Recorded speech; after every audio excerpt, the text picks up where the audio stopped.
Hey guys, Metal Jesus here, and I'm back again with the Immortal John Hancock. How's it going, dude? I'm doing great. Tell people why you're here.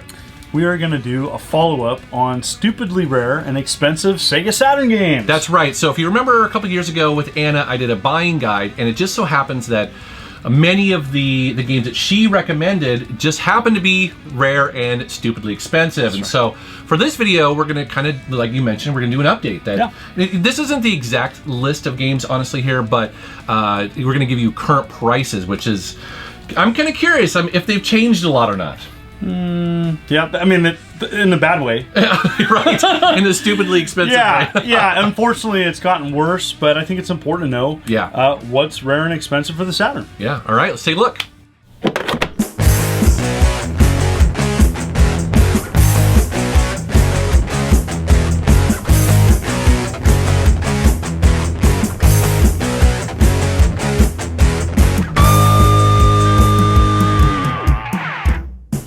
All right, dude, I'm excited to see this list because I don't think I've got very many of these games. You know, if you're going to pick one rare game that's playable, popular, it's Saturn Bomberman. Ah, yes. Well, I love it when I go to expos and I'll see like a couch set up, this game there, and a bunch of people with a controller in their hand having a great time with it. It's 10-player Bomberman, and it's the best version of Bomberman made for anything. And I see it at tournaments, like you were saying. This is a great game to play with friends.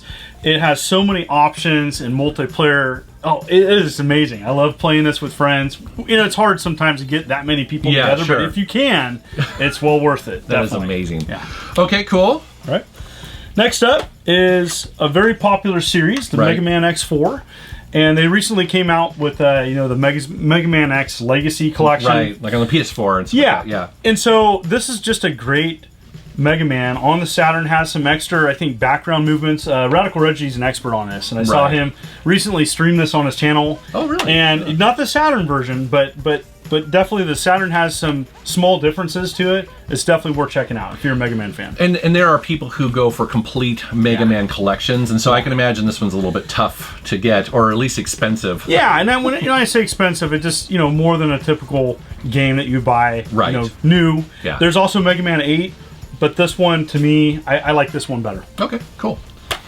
This next one here is so funny. This is, okay, so tell people what this is. Winning Post. Yes, so this is an example of a stupidly rare and expensive game because I don't know many people who actually want to play this, although I personally haven't, but it's a horse racing betting game, right? And these were really popular in Japan. Right. And they brought some over, and it was a series of games made for PlayStation. But Saturn didn't sell well, and this was just weird cover. Has like an impressionist style cover on it. I know. And I can only imagine this probably sold like 2 copies. Right. Yeah, and it doesn't. To me, it's not my thing. But I know there's some people out there that love this. Yeah. Especially if you're into horse racing, you can play a game and not lose your shirt. I just think that the market was so small, the console was not popular, and if people are going for a complete collection, you got to kind of go roll up your sleeves a little bit and put down the cash for this game, right? That's right. All right, moving on. All right, my favorite game of everything I talk about today is Guardian Heroes. Okay. And Guardian Heroes is a side-scroller brawler RPG. Okay. Made by Treasure. Oh, nice. Okay. So 6 players can play at the same time. It's amazing. Now, for people that don't want to spend an arm and a leg for this, there was an Xbox Live arcade version. I remember this. And it's backwards compatible with the Xbox One. Dude, that's really cool. Yeah, that's and really so cool. they upped the player count to 12. Wow. And so it's great to play. So if you want to get the original, and it's definitely collectible, it started on the Saturn, it's a must-own. Huh, okay. I will have to check that out. So another great multiplayer. Saturn had some of that great functionality, and this is just between Bomberman and this. It's definitely worth having the multi-tap for the Saturn. Huh, okay. Yeah. Next up is a game I've never seen before, so... Well, the best way to describe Lunacy is it's kind of like a full motion video slash, the Seventh Guest kind of look to it. Adventure game.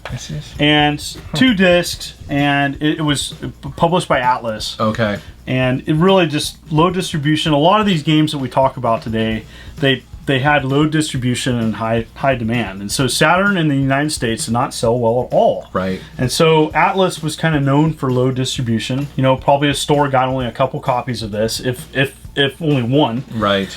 You know, and it came out, didn't sell great, and that was it. Just kind of moved on. People are trying to find it. Yeah, it's Atlas too. Those great hardcore collectors having you know, every Atlas game or something. Yeah, great. All right, this next stack here, these are some heavy hitters. That's right. So I'm from Redding, California. I grew up around there and became friends with some people connected to Working Designs, some collectors, some beta testers. I love Working Designs. I'm not an expert of the games, but they're a publisher. Very, very sought after. So what they did is they translated Japanese games to the North American market. Right. And they added like foil covers, some stickers. Their manuals are legendary. Yeah. They're an amazing company when they were around. They're gone now. And there's several games that are sought after for the Saturn market. I picked the 3 that I think are the most sought after. Okay. Some people might debate that, but here's the 3 that I picked. Okay. Albert Odyssey, and again, this is kind of more of a traditional RPG. Right. And if you're a fan of like the Japanese style role-playing games of the time, this is a must-play. And it's important to know, like, you know, we were having a conversation earlier about how hard the Saturn is to emulate. Right. I know that must play a factor into this because, you know, it was, I mean, I think it's getting better, but for a long time, you really couldn't play Saturn games well on a Windows PC. Absolutely. And so these Working Designs versions of the North American market are very sought after. It was low distribution. They sneezed out copies. Collectors grabbed them up. There's a lot of people that play these games. All right, Magic Knight Rayearth.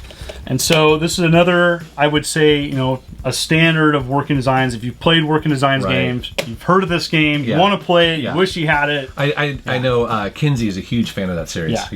Yeah, it's very cute, very, very stylized. I mean, they went all out. Cool. And so, you know, it's got this gorgeous cover, too. Oh, I know. I love their covers. Love them. All right, next one. It's more of a strategy RPG. I'm kind of more of this vein. Back in the day, I played games like Dark Wizard on Sega CD. Dragon Force, published by Working Designs, is phenomenal. I mean, it's long.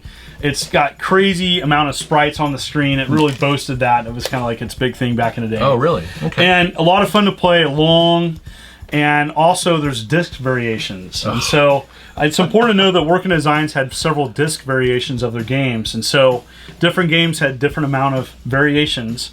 And there's collectors out there. I'm sure Casey has pursued a lot of these. As if it isn't hard enough to collect for the Saturn. Yeah. You have disc variations. And, you know, these are really expensive because these, you know, for Saturn owners, these are like some of the best games on the console, if you're into these type of games. Right. All right, this next one, Burning Rangers. You know, John, I'm seeing that you don't really have a complete copy there. No. Late release, very limited distribution. You know, some of these Saturn games that we're talking about were not really released in like less than 10,000. Some of them were in the 5,000 range. Isn't that crazy? Yeah, that's so. You haven't been able to find a complete copy of Burning Rangers yet. Oh, I found a complete copy, but then I see the price sticker, and I'm just like, stupidly expensive. Holy cow! So I have a disc-only version of this. Yeah. I tried negotiating a trade for, you know, a case and manual, but the person wanted too much, and so it fell through. And actually, now's a good time to point out that I actually have the Japanese version of this game, and completely playable. You know, and so that is an option if you want to play some of these games, and it doesn't have too much Japanese. It does have Japanese in that game, but it's a cheaper alternative.